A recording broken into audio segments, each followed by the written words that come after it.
Today I got Ibrahim with me. Ibrahim, can you say your full name? Yes, my name is Ibrahim Ahmed. Okay.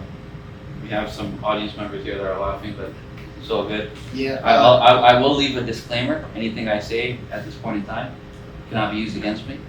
Hopefully not. Yeah. There's certain information you may ask that may be subject to attorney-client privilege, but I will disclose whatever I can with respect to questions that you may have about my business. Very serious, folks. So Ibrahim is a lawyer. He's been a lawyer for how long? 5 years. 5 years. Going to 6, yeah. I'm just going to get straight to the point. Why did you choose to become a lawyer? That's quite a long story, but I'll keep it as brief as possible. When I was in college, in high school towards college, a lot of my family members are business owners, and they deal with legal trouble with respect to different types of businesses that they run, partnership disputes and whatnot. Mm-hmm. And I grew up in that environment where I saw a lot of problems that people faced on a regular basis, including family members going through stuff. And I figured, if there's a way I could alter the system, and I'm not trying to be cliche with my response, but if there was a way I can kind of make a change and improve people's lives, that would be, the legal route would be the route for me. And then I dealt with, some cases on a personal level for our family that really inspired me to take it up a notch with respect to practicing law and having my own firm and whatnot. So a question, say for example, someone just graduated law school. Would you advise them to join a law firm or start their own practice? You have.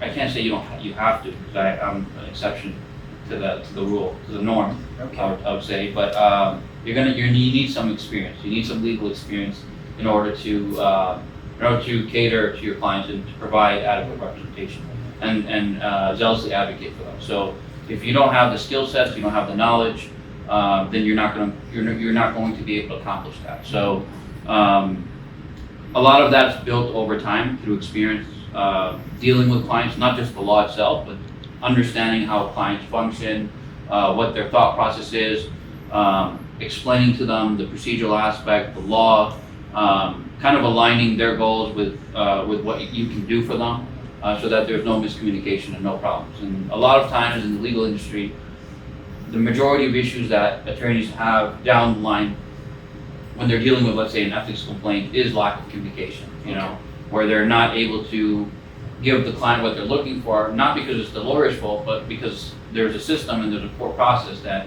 they don't control. Like, they don't control, for example, when the client has a court date. If they file a motion, they have to wait for the court date.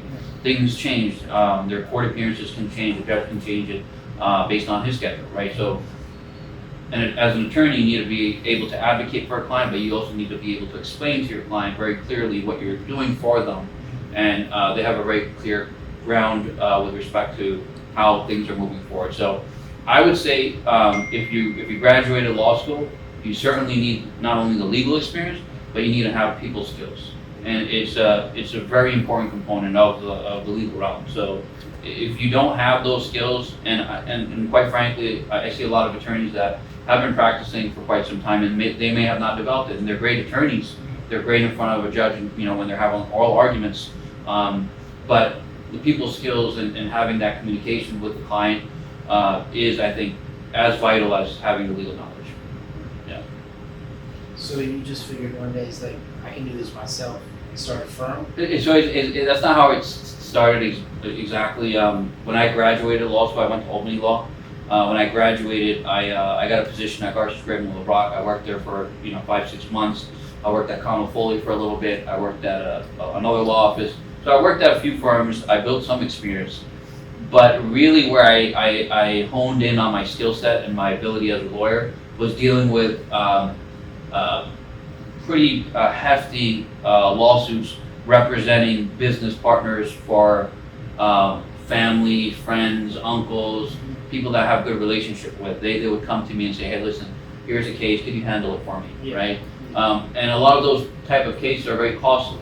So people would, assume, hey, he's a young guy. From a cost-benefit analysis, at least he can do something. If he can do something on the cost side, that would be ideal for the client as well. So I was able to help facilitate that for them and able to represent them. So I was kind of thrown in the cage. That's what I would say, and kind of you have to learn how to fight one way or the other. But then there's like a point where you're like, I can't keep giving discounts to like family and friends when it comes to these big cases. Yeah, so what I would say is the first, 2 years when I was practicing and I started my own, when I had my firm, I would say a lot of the work was essentially pro bono. So it's a sacrifice you have to make. If you want to create your firm, and you want to establish a business that's going to be successful, you have to invest in yourself, you have to invest in your firm, you have to put in countless hours, working at another law firm for someone else, working 40, 50 hours is not sufficient. You're going to have to work 78 hours a week, and you're going to have to understand that clients are not willing to pay the amount that they would pay a bigger firm, right? And you have to kind of go through that, and it develops you as a person, it shapes your ability, your skill set, your people skills. It teaches you how to negotiate with respect to the retainers as well. So I would say the first two years, you have to decide if you're going to start your firm, whether this is something that you're going to be able to do, and be able to understand that this is an investment in yourself, and also understand that you are not going to profit as much as you want to. Because most kids, when they come out of law school, they say, hey, even right now, like when I interview attorneys that are graduates, they'll come to me with an $80, $90, $100,000 salary request, but they have no idea what they're doing. They don't, and I've had interviews and I ask, what's your experience? Maybe did a clerkship, which is good, but a lot of times they haven't even done a clerkship, and they want these big salaries, they want these big paychecks. Clerkship is a position after a student graduates from law school where they get to work with a judge. Okay. So my brother did a clerkship. He worked with a judge in the appellate division, right? And that helped hone his skill set because he reviewed a lot of motions. He saw a lot of cases before the judge. He saw interesting cases and whatnot. So it helps develop his writing skills, how a judge would think on a case, right? So it's a good skill to develop if you graduate out of law school. But doing a clerkship or just graduating and demanding, hey, these are my demands without having the experience. You can do that, and that's not a problem, but it's going to be hard for you to position yourself, graduate and say, hey, I want to establish my firm, and I want my clients, I want to have 1 million clients, and I want them to pay me X, Y, Z when you don't have the experience, right? And even, now, a lot of times when I'm doing my consultations with clients, I'm doing consultations in family law, in real estate, partnership disputes, contract disputes, construction litigation. So a variety of areas in which I've kind of developed an expertise to a certain degree that I can handle a case like that. And then I can also train the attorneys, but the attorneys that work for me are pretty experienced as well. So, Let's get to the juicy part. All right. First, what was the most craziest case where you're like, I can't believe this is happening, and that I'm dealing with this case? There's a lot of crazy cases that I've dealt with, and it's hard to just say, hey, there's one case over the top. But if I was to pick a case, it was a case, and I'm going to keep it as confidential as possible, so I won't, state the name of any parties. But it was a case with respect to monies owed. It was essentially a partnership dispute. The partnership dispute resulted in a lawsuit against the client that I represented, and then the party that filed suit tried to incorporate family members, people that have nothing to do with the case, and essentially retaliated by filing the lawsuit. Essentially, the way they proceeded on the case, the case has been dragged on for years, and they would file motion after motion, essentially to torment the family, and there was no legal basis for a lot of the claims, and that's something that I actually have an issue with respect to the legal system itself. And what I've seen throughout the process, and it's an unfortunate thing, and I hope it changes down the line, is that if a party has the financial ability to litigate and another party does not have the financial ability to defend, even if they have a case and they have a defense, their defense is not going to be heard and they can lose the case on a procedural basis. And I see that happen often. And it's an unfortunate reality of the legal system. I don't know what the remedy and the solution of that is, right? But it does cost money to hire an attorney, so I do understand that. But to a certain degree, the courts need to, I think, take an approach with respect to frivolous litigation in cases that come across their desk that they know is frivolous, or kind of find a way to expedite certain cases rather than letting it drag on. But then you have like a law system where it says everyone has a fair and equal chance. Yeah. Right? So if it goes onto their desk and they know it's a funny lawsuit or whatever, but they still have to file a motion, like how can you have like people looking through this and knowing what's real and frivolous? That's a good question. So the court, this is the problem, right? This is a very good question. The problem is that someone can file a bogus lawsuit. Yeah, it has Really to go has- through the system. Yeah, and it has to go through a system, right? Mhm. And what has to happen is that the defendant has to hire an attorney generally. Yeah. Unless they do a pro se and they have legal knowledge and they know how to file a summary judgment motion or a motion to dismiss or Yeah, something, right? yeah. So they have to hire an attorney. Then the attorney has to then file a motion to dismiss. And a lot of times those motions, it's so hard to be successful on a motion like a motion to dismiss or some judgment motion. You have to demonstrate that there's no issues of material fact. So if there's one issue of material fact that's created by the other party, by the Yeah. party bringing suit, right? Then the case will continue. So to give you an example, one of the cases I have, a partnership dispute, right? Yeah. Now he ties in, a family member and he says, oh, the son, I gave the money to the dad, but actually some of the money was a loan to the son. And even though And then what happens is, I'll file a summary judgment motion.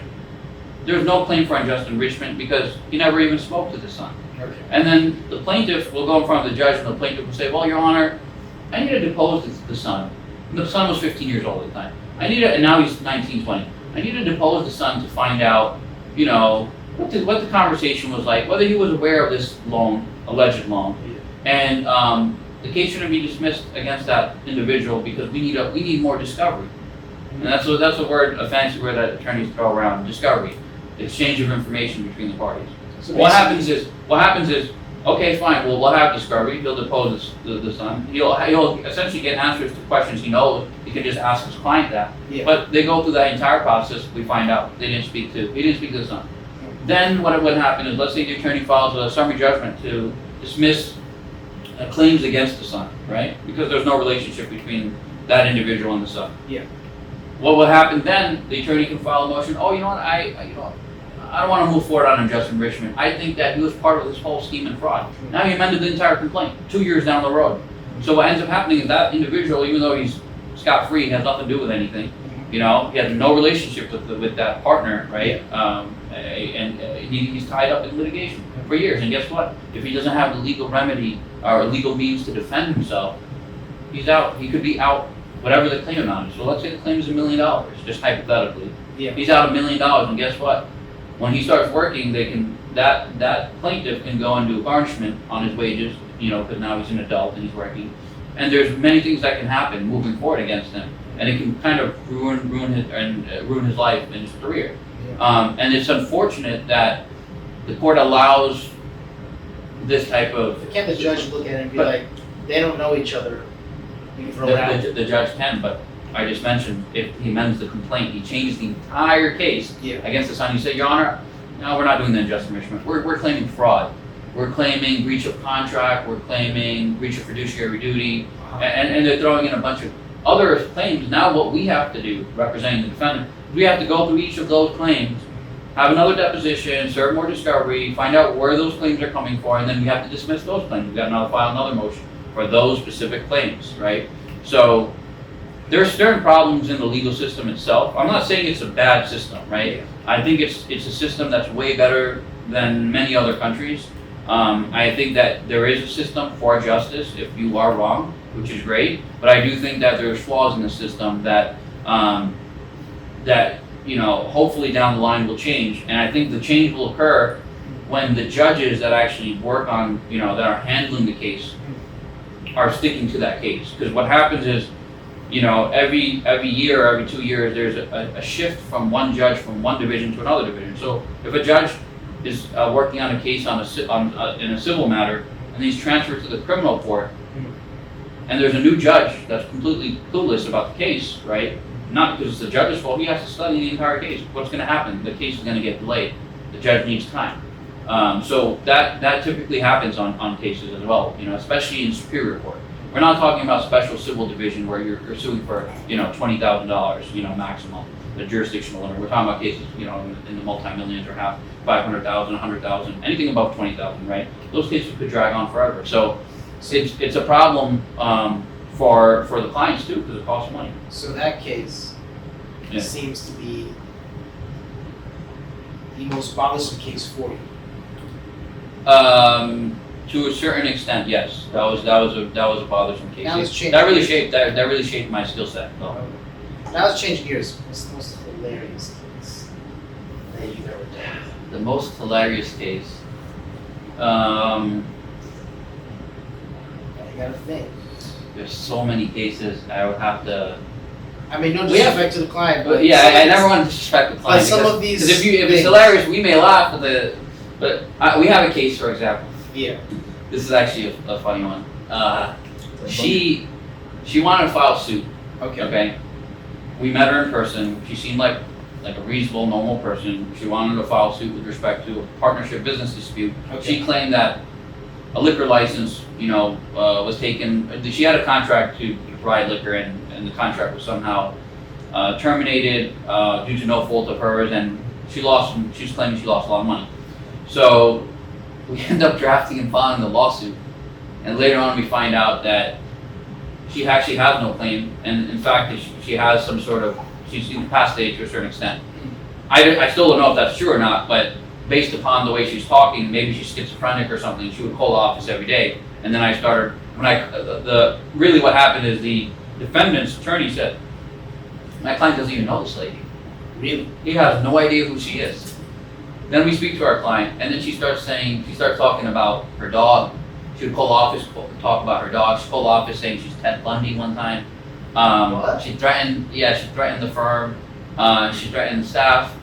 And then another day she would call us and be very kind, and the next day she'd be really rude. She would leave voicemails about 15 minutes long, So almost every day for months. would it be at the point where you're like, okay, you obviously lied, we're gonna drop you? So that's what we had to do, unfortunately. So we had to file a motion to withdraw from the case. We explained everything to her and the judge, and the court actually granted the motion. Yeah. But she still calls us today. She will call us every single day. She'll talk about her dog. Can you just block her She'll number? talk about we blocked the number. She calls from a different number. She calls from a third number and a fourth number and a fifth number, and it doesn't stop.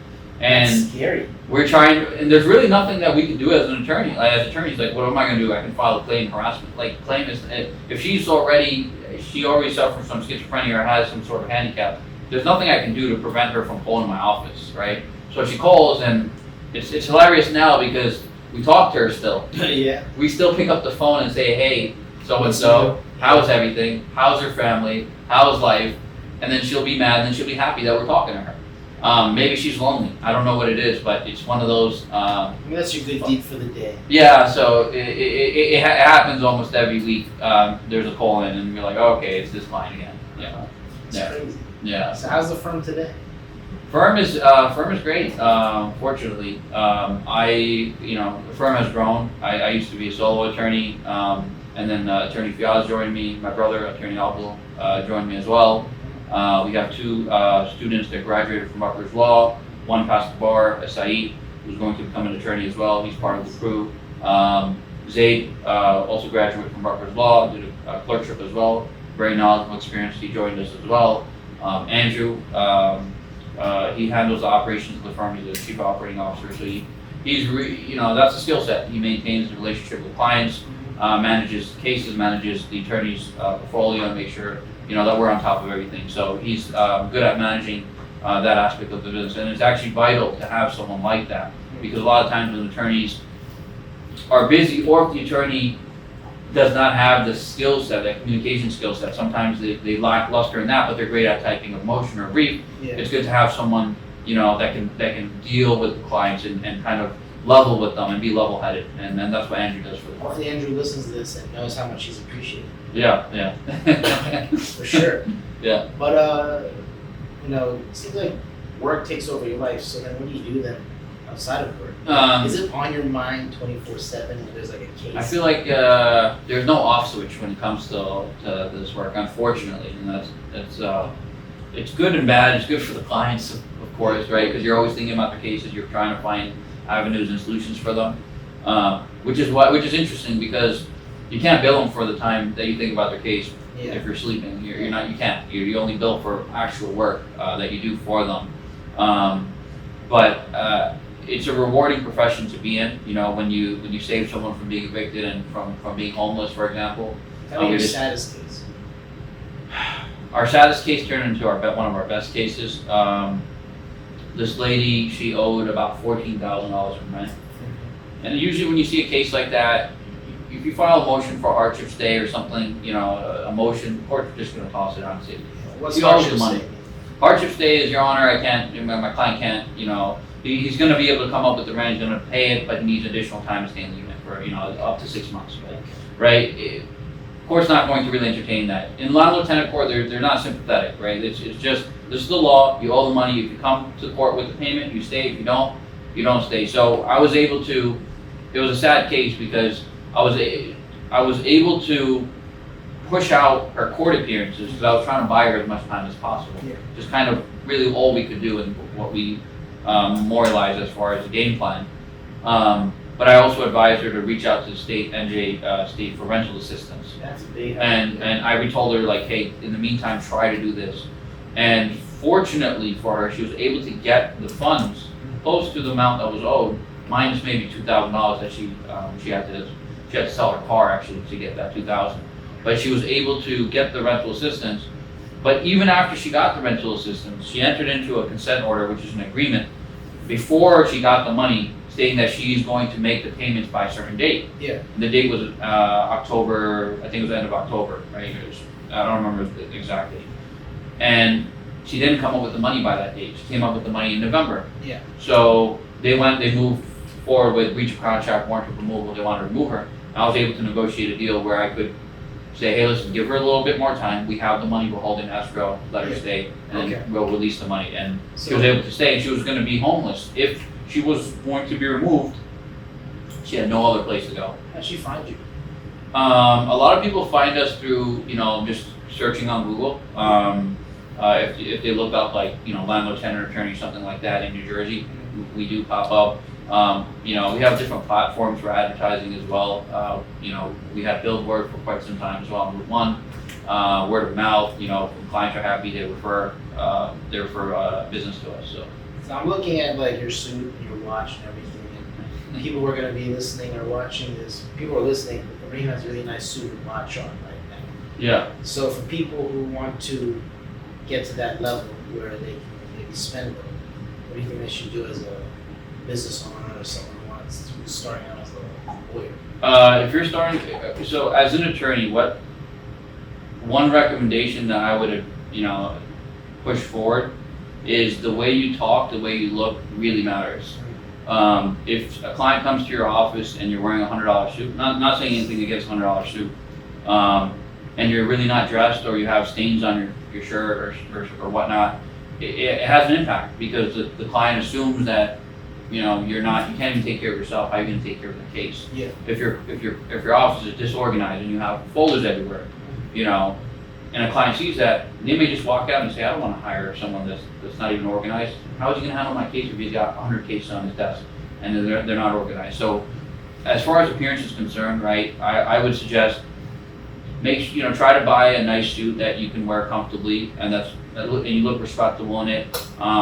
I like wearing watches. I do think that clients always take a look, what type of watch he's wearing. It's just a natural thing. Yeah. He's wearing a Rolex, he's a good lawyer. Yeah. I'm not saying that makes someone a great lawyer. That's an old-fashioned thing. It's just a natural, what car does he drive? So people look at these things, right? They look at the office, they look at the car you drive, the way you look, the way you talk. So all these things matter, and especially in our profession, a service-based profession, the way you dress, the way you talk is very important. You know, in any service-based profession in which you're having interaction with someone, you have to look presentable. So I would recommend to a client, try to find some suits. You know, maybe if you want to get a tailored suit. Nice watch. It doesn't have to be a Rolex. Could be a Movado. Something nice that you start off with something small, right? Quick subject change, right? Yeah. What if you have a client that you know is guilty, but he pays you to defend him and get all the charges off? Usually we know the client is guilty before they retain us. Okay. And every client has the right to legal counsel. Yeah. In cases where I see that what they've committed as a crime is pretty extreme, I tend not to try to take on that case. Okay. Just because for me, my conscience, it doesn't accept. I can't accept it. And I had clients that came to me, and they're like crazy cases, like child pornography, for example. Yeah. He came to me and he said, SWAT team came, they raided my house, they took my laptop, and they found child pornography on my laptop. And instead of saying, how do I defend the case, he said, is there a way I can leave the country without getting in trouble? Really? But he's also insinuating that he's innocent. So then it started making me, I started thinking, like, if you're innocent, why are you trying to look at your exit strategies rather than really, like, if someone's innocent, truly innocent, this is my belief, and again, I could be making an incorrect assumption. They would say, I did not do X, Y, Z. I want to defend myself. I don't know how this happened, and I want you to hire me and figure a solution to this. That wasn't the conversation. The conversation was, what can I do to kind of, can I leave? Can I find a way out? Is there something that can be done? Yeah. So that was like a case like that. Although the retainer may be a hefty retainer, I just told them that it's not something that we can kind of take on. But there are other cases, where maybe someone committed a crime, because everyone's entitled to representation on the criminal side. Someone committed a crime, and there is a defense that they have, right? There's mitigating circumstances, and there's other reasons and rationale why it occurred. Yeah. So it's like, okay, he may be at fault, but it's not entirely at fault. Circumstances dictate, and he made a mistake, and we understand that, and then that we represent defendants all the time, right? So, even on the civil side, let's say a client took money and the business failed. I mean, there's mitigating circumstances. If he invested all the money into the business, should he be required to pay back the plaintiff, or should there be a remedy for him, right? Is there certain protection? Is there an LLC? Can the plaintiff pierce the corporate veil and whatnot, right? So, in those type of situations, of course, we're going to represent and try to take on that case and help assist the defendant. So we have to mitigate damages. What was your worst loss? Worst loss. Now you're taking time. Acting like you never lost before. I actually, no, I mean, you win cases, and there's certain cases, I don't consider them as a loss. I mean, obviously learning experience. No, it's not even, okay, there is learning experience. Yeah. I'll give you an example, right?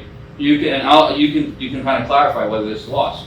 Let's say the landlord is withholding the tenant's security deposit, right? The tenant files a lawsuit, and I'm representing the landlord.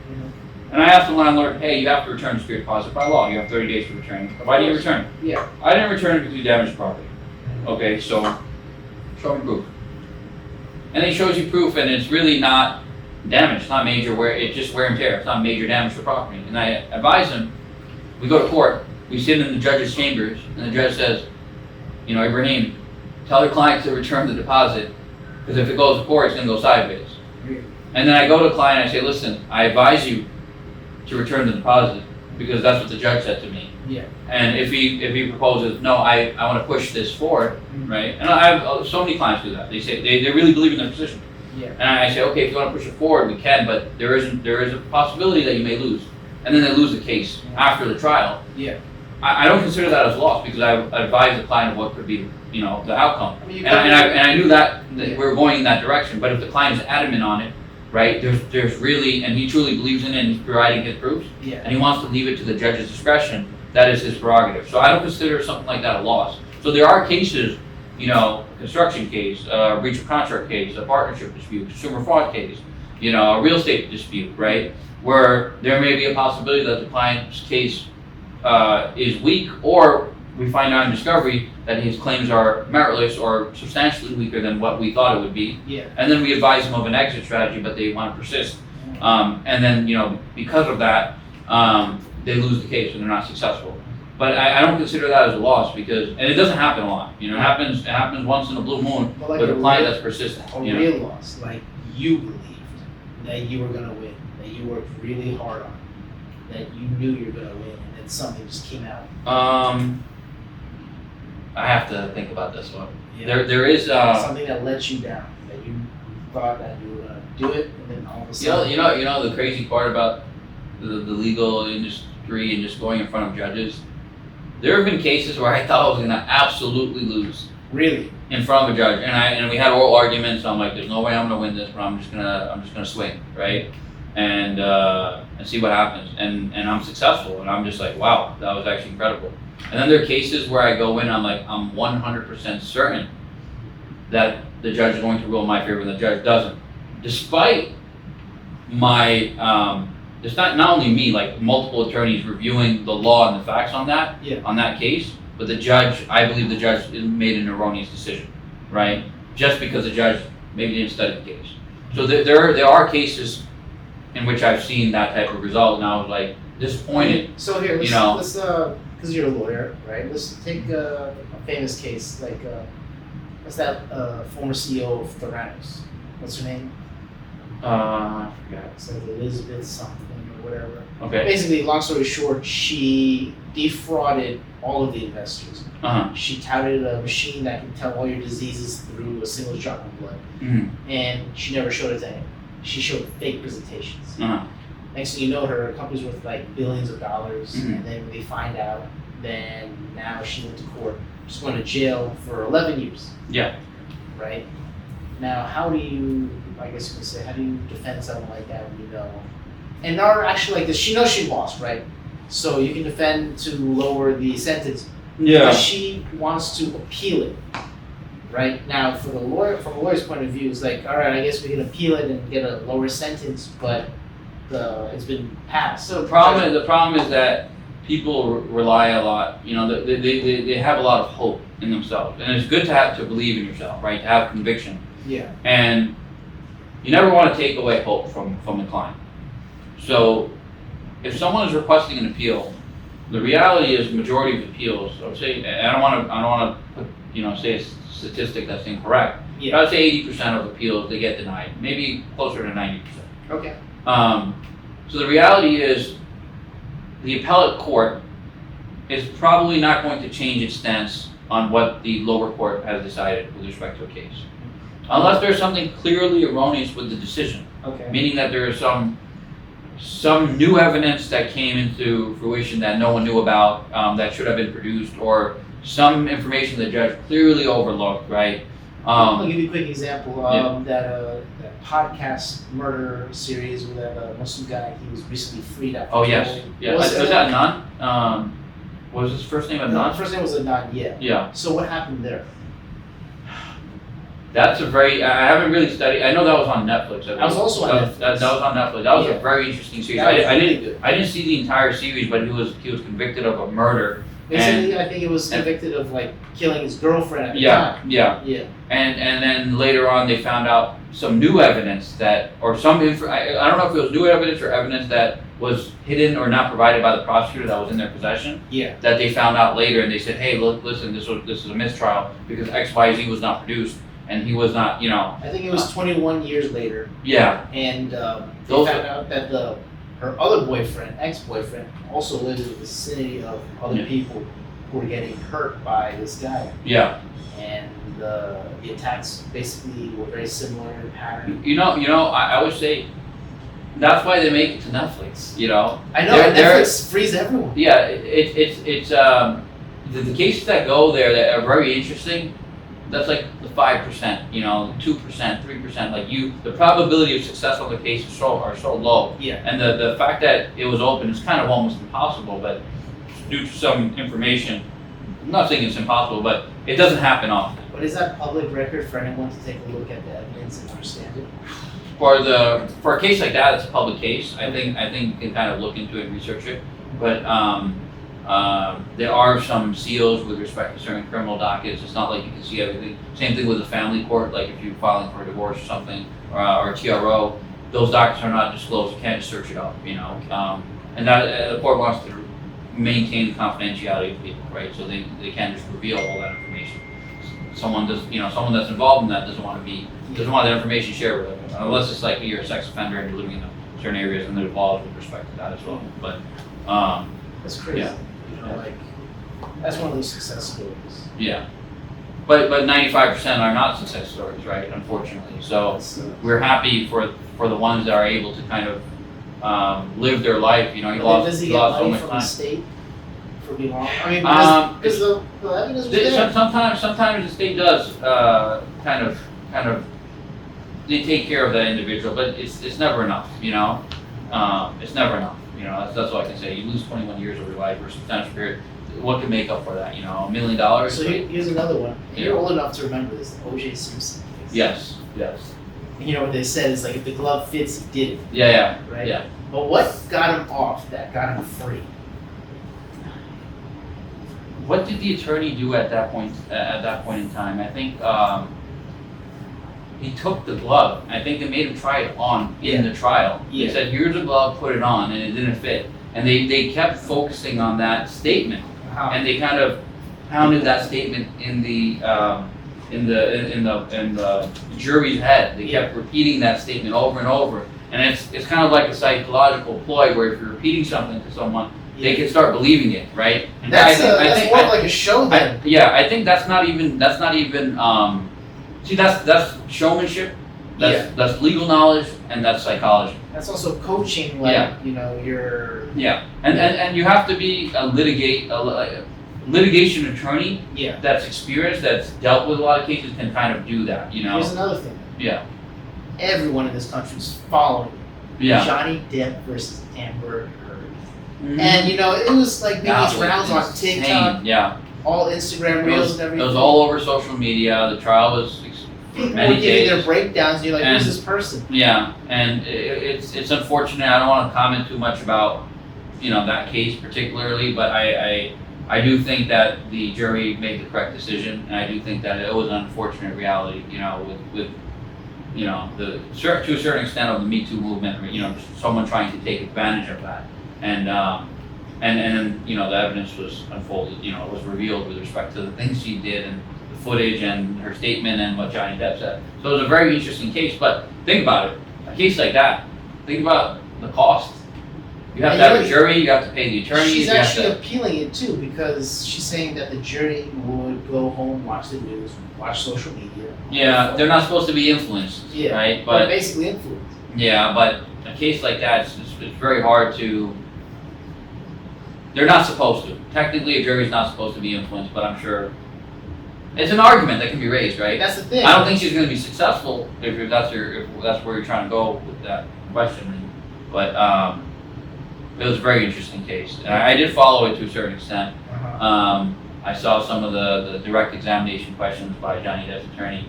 The female attorney, I think I forgot her name. She killed it. She did an amazing job, and the She way got she her questioned skin. it, she got her, and that's the thing. That's also psychology, right? That's showmanship, psychology, understanding who you're dealing with, how to ask the question, the tonality of the way you ask it. Yeah. These are all skills with respect to psychology. It's not even just legal skill, right?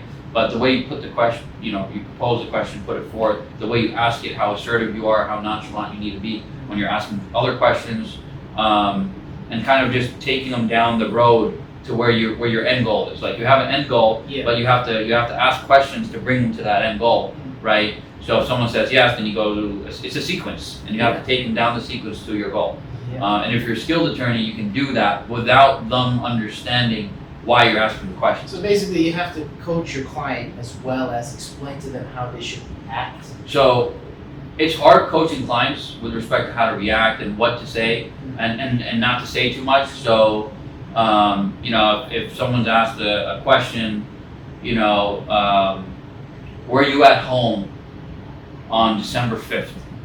And they say, the answer is, were you at home on December 5th? It's a yes or no answer. Yeah. They say, yes, I was home, I was cooking, I was throwing out the trash, and all of a sudden they start giving all this information that they don't really need to provide. Yeah. And that's where the coaching of the attorneys circled around, controlling what you say and just answering the question that's asked. A lot of times, clients and people have a tendency to provide more information than what they're required. What I noticed in the Amber Heard case is Johnny Depp's attorney was basically kind of getting under her skin by saying yeah, I bet you did that, or things. Yeah. And then she's like, yeah, strike that off. And then, yeah, she was right. So she knows that she's not supposed to make that statement, Yeah. but she's doing that to get under her skin, and then she retracts it immediately. Yeah. So that's, it's a skill set because now it's affecting Amber Heard to testify in a coherent and logical manner because now she's riled up, her emotions are involved. Now what's going to happen? She's going to start saying things that she may not want to say, or she might say things out of anger, or her testimony is distorted because she said one thing and then her testimony changed later because of her anger. Right, so obviously controlling your anger, controlling your emotions is part of being a good deponent, being a good witness, and also as an attorney, you have to control what you say and when you say it and how you say it. Right, so if I'm in a deposition and I ask a question, sometimes I ask a question to rile up the individual to give me the response that I want them to give because they're not going to give it any other way. Yeah. So I have to ask certain questions. To have, and that's required. It's kind of part of the job. I feel, to gather that information to help represent my client. If I'm not doing it, I don't think I would be advocating for So my when client. you say getting information, like for evidence, Extracting information. Yeah, but like, do you have to do the work to go look for more evidence? There's always searches that you have to do. On the civil side, if someone has assets, you have to search that. If there's some money that's hidden, you have to search it. You have to get bank accounts, subpoenas. You can depose the person, you can ask them questions at the deposition. So there are various things that you can do with respect to gathering information and gathering evidence. But, attorneys have an ethical duty to share any discovery that they have within their possession. So if I have something that's going to hurt my client, I'll give you a perfect example. Yeah. A case that we're handling right now is I have a client that is in the marketing sphere. He used to work for a company. And now he has his own company, he's marketing. Nice. But he had a client that when he was working for the original company, he was considered an independent contractor. So the terms of that relationship were unclear. And he wasn't being paid W-2. He was being paid 1099, so he classified as an independent contractor. Yeah. But the contract said he's an employee. So there was a bunch of issues with respect to that contract. He ended up taking an employee, a client of the original marketing company, and he made $90,000 off that client through his own business, or X amount of dollars. And then the question is, is he required to share, that information? Because now that's the next question: how much money do you profit off this individual? Because now the whole litigation is initiated. They know the client was quote unquote stolen. Our position is not that he's not stolen, right? But he says, okay, I don't want to produce this. Like, I only want to, naturally, I don't want to produce this. Can I only produce this? No, we have an ethical duty as an attorney to make sure that everything's produced, put on the table. Yeah. Because if we don't, it's an ethical violation. But also, in terms of your case, it could be uncovered anyway. So there's no point in hiding when you're not in the wrong. That's kind of what I tell people, right? Yeah. So a lot of times people try to hide something, but they're not in the wrong, so don't hide it. Yeah. In fact, show it. Be like, yeah, here you go. This is what I got paid. Yeah. What's wrong with it? This is my position. And I think that actually helps because when you hide something, intentionally or unintentionally, it makes it seem like you're trying to be deceptive and that you're in the wrong. Yeah. So these things are important with respect to exchanging information as well. So we have to advise clients of that. Yeah. And they have to then notify us of any information that they know and they may have not told us. Because we can't represent a client, zealously if we don't have the information we need to represent them. Right. And then we don't want to get backstabbed later with information we find out through the other side. They subpoena a bank and they gather that information, right? And then we get hit with, oh, you didn't produce this, you were trying to hide X, Y, Z. Yeah. Rather than us just producing and saying, here you go, right? Yeah. So that arises and it's important, to exchange information. Yeah. Well, Ibrahim, I think we're gonna wrap up because. Thank you. You seem pretty tired. I mean, I did work all day, but that was fun though. Thank you. We have Thank to do this again. Yeah, we'll certainly talk in more detail next time, for sure. That was a lot of details, but. There's a lot of information. Yeah. I appreciate your time. All right. Well, thank you for coming in, and thanks guys for listening. Make sure you check him out, Ibrahim Law, and Monmouth Junction if you look him up. Yep, Ibrahim Ahmed Law. Yeah. There you go. There you go. Shameless plug. We'll There you see you go. guys at the next one. Thank you. Thank Have you a good so one. much, guys.